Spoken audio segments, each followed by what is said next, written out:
Welcome back to my YouTube channel, guys. Let us start with the today's video. Today's video is all about listening test and do share me your scores in the comment section. अगर आपको किसी भी module में कोई भी problem है reading, writing, listening, speaking, तो आप मेरी स्पेशल प्लेलिस्ट बनी हुई जाकर चेक कर सकते हैं. Check your work. All the recordings will be played once only. The test is in 4 sections. At the end of the test, you will be given 10 minutes to transfer your answers to an answer sheet. Now turn to Section 1. Section 1. You will hear a man interviewing a woman in the street about her use of transport. First, you have some time to look at questions 1 to 5.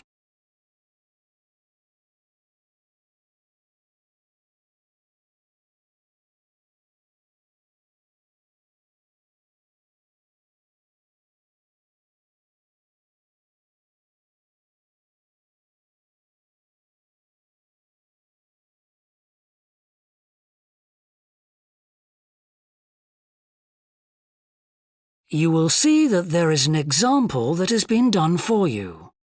On this occasion only, the conversation relating to this will be played first. Excuse me? Yes? I wonder if you could spare a few minutes to do a survey on transport. It won't take long. No, that's fine. Oh, lovely. The survey is on behalf of the local council.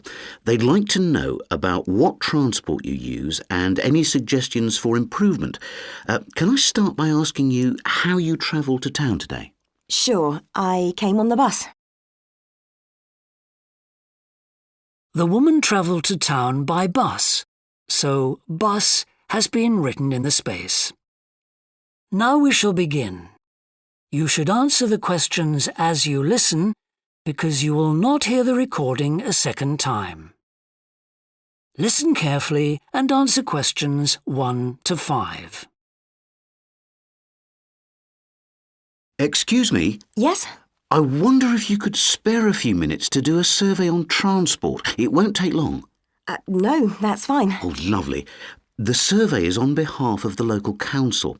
They'd like to know about what transport you use and any suggestions for improvement. Can I start by asking you how you travelled to town today? Sure, I came on the bus. Great. Now, can I get a few details about yourself? OK. What's your name? It's Louisa Yes. Hardy. Can you spell that, please? Yes, it's Hardie. Great, thanks. And can I have your address? It's 19 Whitestone Road. Oh, right, I know that area. It's Bradfield, isn't it? That's right. Is the postcode GT7? It's actually GT8 2LC. Great. And could I ask what your job is? Are you a student? I've actually just finished my training. I'm a hairdresser. Oh, right. And one more question in this section. What is the reason for you coming into town today? Actually, it's not for shopping today, which would be my normal reason, but to see the dentist. Right. Thanks. Before you hear the rest of the interview, you have some time to look at questions 6 to 10.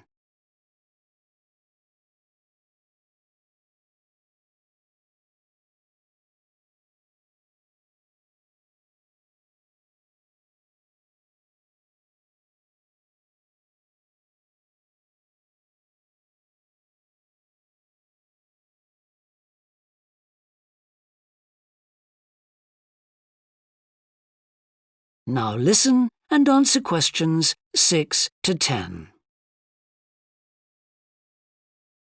Now, in this last section, I'd like you to give us some ideas about the facilities and arrangements in the city for getting to and from work. Any suggestions you have for improvements? Well, something I've thought about for some time is that when I do walk and I'm doing a later shift, I think the lighting should be better. Yes, good point. And of course, I think it's a real shame they've been cutting down on the number of footpaths. They should have more of those. Then people would walk more. Yes, right. And I don't think there are enough trains. That's why I don't use them. You have to wait so long. Thanks. And finally, I'd like to ask your opinion on cycling. As you may know, there's a drive in the city to get more people to cycle to work. Right. But we realise that there are things which the council, but also employers, might do to help encourage workers to cycle to work. Yep. Well, I have thought about it, and where I work, there are no safe places to leave your bikes. OK. And also, I'd have to cycle uphill, and on a hot day, I'd arrive at work pretty sweaty, so I think I'd need a shower somewhere at work. Right. And I suppose the last thing is that I wouldn't be all that confident about cycling on such busy roads. I think I'd like to see you offering training for that. You know, I'd feel a lot better about starting if that was the case. Well, that's very helpful. Thank you very much for your time. No problem. Bye. That is the end of section 1. You now have half a minute to check your answers.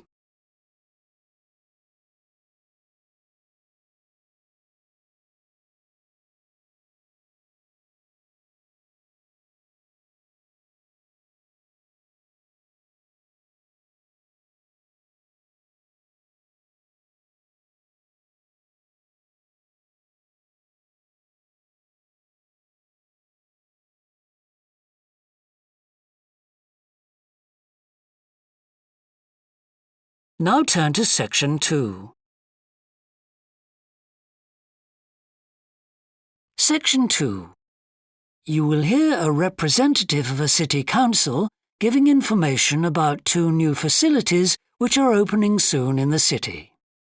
First, you have some time to look at questions 11 to 14.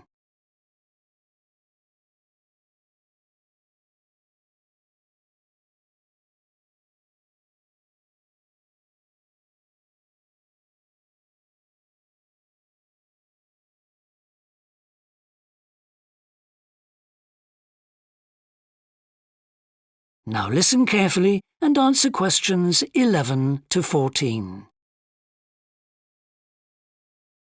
Good morning. I'm very pleased to have this opportunity to say a little about 2 exciting new developments in the city: the Brackenside open-air swimming pool and the Children's Adventure Playground in Central Park. As many of you may know, the idea for these initiatives came from you, the public, in the extensive consultation exercise which the City Council conducted last year. And they have been realised using money from the SWRDC, the South West Regional Development Commission.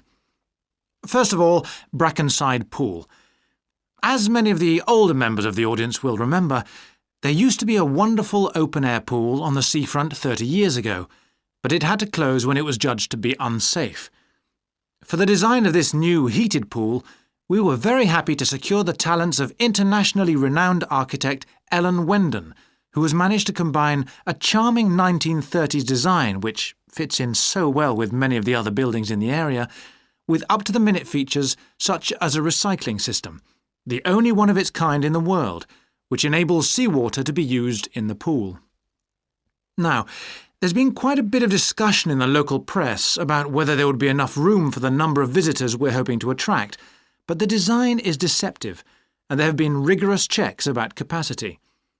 Also, just in case you were wondering, we're on schedule for a June the 15th opening date, and well within budget, a testimony to the excellent work of local contractors Hickman's. We hope that as many people as possible will be there on June the 15th. We have engaged award-winning actress Coral White to declare the pool open, and there'll be drinks and snacks available at the poolside. There'll also be a competition for the public to decide on the sculpture we plan to have at the entrance. You will decide which famous historical figure from the city we should have. Before you hear the rest of the talk, you have some time to look at questions 15 to 20.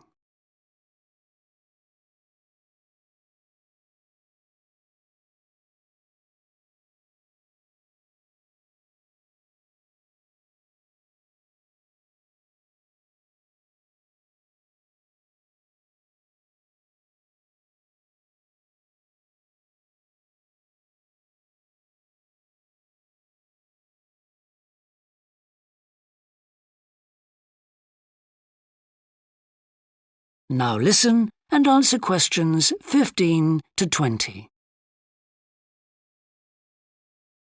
And now, moving on to the Central Park playground, which we're pleased to announce has just won the Douglas Award for Safety. The news came through only last week. The unique design is based on the concept of the global village, with the playground being divided into 6 areas showing different parts of the world, each with a representative feature.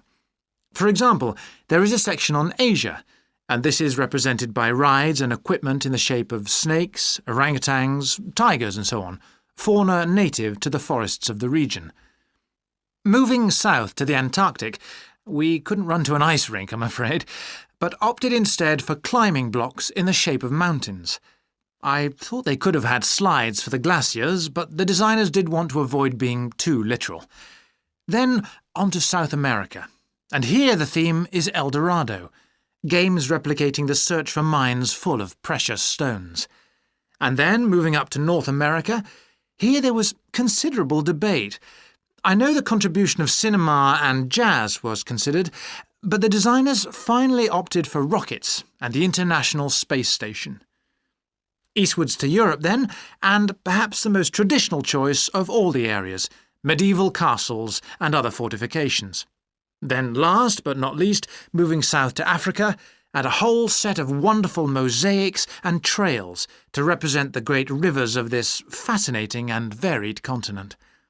Now, the opening date for our global playground is the 10th of July, and again, we'd love to see you there. So, make a date and come and see this magnificent, original new amenity right in the heart of the city.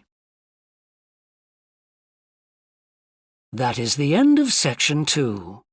You now have half a minute to check your answers.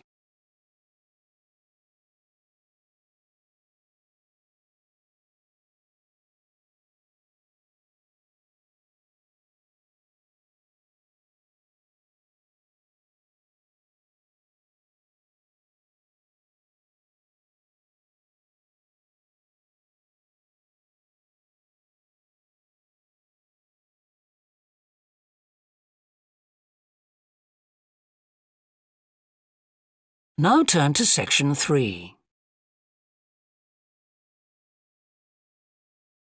Section 3. You will hear 2 anthropology students called Victor and Olivia discussing their joint presentation about a Norwegian explorer called Thor Heyerdahl. First, you have some time to look at questions 21 to 24.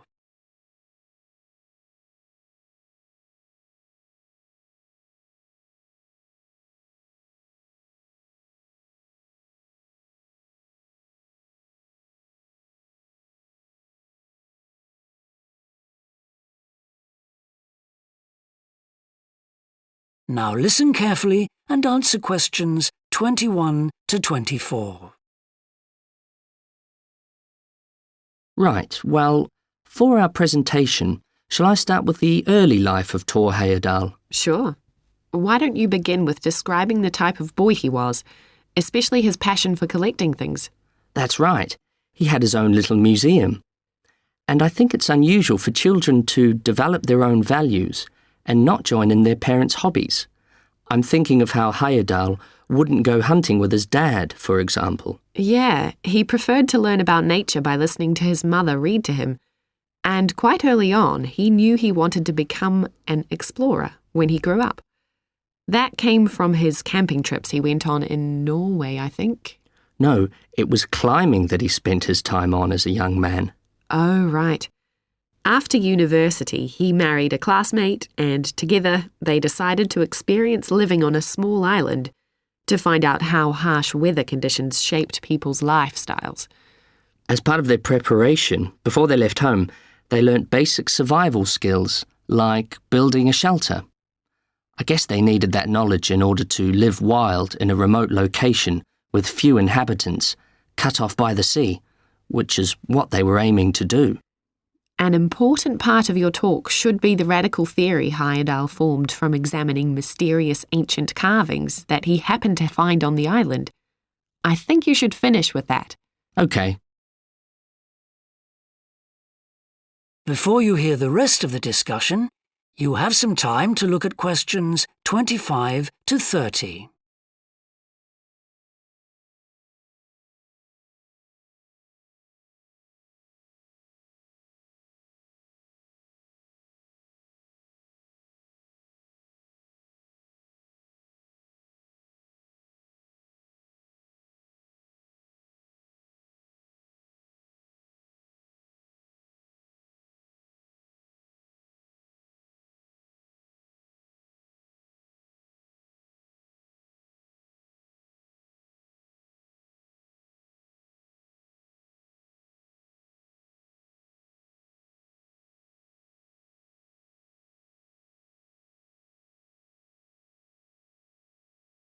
Now listen and answer questions 25 to 30. All right, Victor, so after your part, I'll talk about Tor Heyerdahl's adult life, continuing from the theory he had about Polynesian migration. Up until that time, of course, academics had believed that humans first migrated to the islands in Polynesia from Asia in the west. Yes, they thought that travel from the east was impossible because of the huge empty stretch of ocean that lies between the islands and the nearest inhabited land. Yes, but Heyerdahl spent ages studying the cloud movements, ocean currents, and wind patterns to find if it was actually possible. And another argument was that there was no tradition of large shipbuilding in the communities lying to the east of Polynesia. But Heyerdahl knew they made lots of coastal voyages in locally built canoes. Yes, or sailing on rafts, as was shown by the long voyage that Heyerdahl did next. It was an incredibly risky journey to undertake.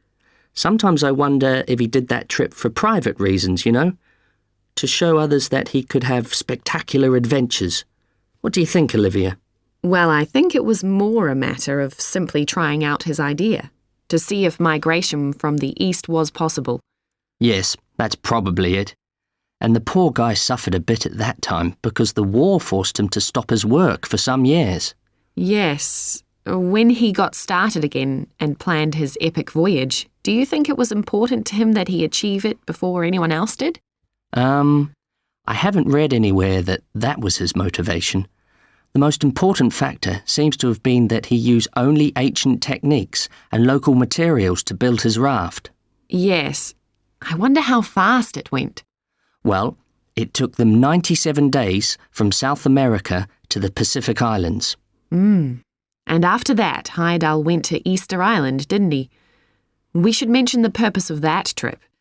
I think he sailed there in a boat made out of reeds. No, that was later on in Egypt, Olivia. Oh, yes, that's right. But what he wanted to do was talk to the local people about their old stone carvings and then make one himself to learn more about the process. I see. Well, what a great life. Even though many of his theories have been disproven, he certainly left a lasting impression on many disciplines, didn't he? To my mind, he was the first person to establish what modern academics call practical archaeology. I mean that they try to recreate something from the past today, like he did with his raft trip. It's unfortunate that his ideas about where Polynesians originated from have been completely discredited. Yes. Right, well, I'll prepare a PowerPoint slide at the end that acknowledges our sources. I mainly used The Life and Work of Tor Heyerdahl by William Oliver. I thought the research methods he used were very sound, although I must say I found the overall tone somewhat old-fashioned. I think they need to do a new, revised edition. Yeah, I agree. What about the subject matter? I found it really challenging. Well, it's a complex issue. I thought the book had lots of good points. What did you think of the illustration? That is the end of section 3. You now have half a minute to check your answers.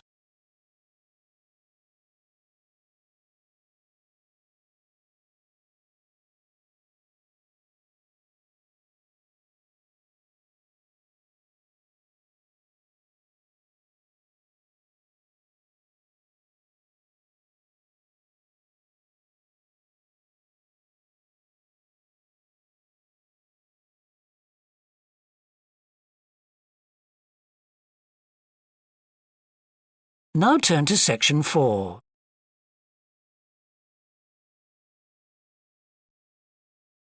Section 4. You will hear a university lecture about an endangered bear in British Columbia, Canada, known as the spirit bear.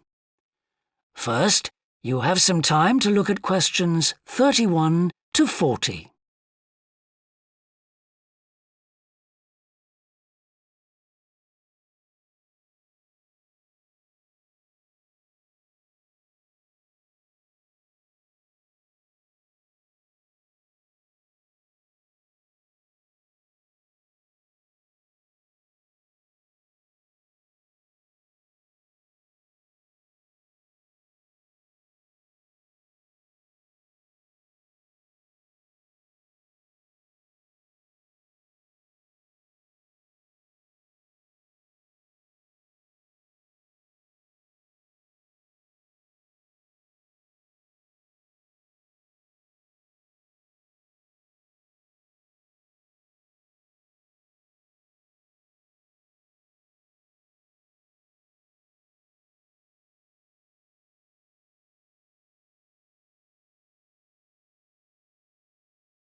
Now listen carefully and answer questions 31 to 40.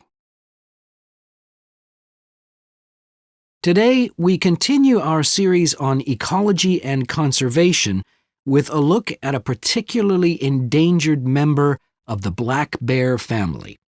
1 in 10 black bears is actually born with a white coat, which is the result of a special gene that surfaces in a few. Local people have named it the spirit bear, and according to the legends of these communities, its snowy fur brings with it a special power. Because of this, it has always been highly regarded by them, so much that they do not speak of seeing it to anyone else. It is their way of protecting it when strangers visit the area. The white bear's habitat is quite interesting. The bear's strong relationship with the old-growth rainforest is a complex one. The white bear relies on the huge, centuries-old trees in the forest in many ways. For example, the old-growth trees have extremely long roots that help prevent erosion of the soil along the banks of the many fish streams. Keeping these banks intact is important because these streams are home to salmon, which are the bear's main food source. In return, the bear's feeding habits nurture the forest. As the bears eat the salmon, they discard the skin and bones in great amounts on the forest floor, which provide vital nutrients. These produce lush vegetation that sustains thousands of other types of life forms, from birds to insects and more. Today, the spirit bear lives off the coast of the province of British Columbia on a few islands. There is great concern for their survival, since it is estimated that less than 200 of these white bears remain. The best way to protect them is to make every effort to preserve the delicate balance of their forest environment. In other words, their ecosystem.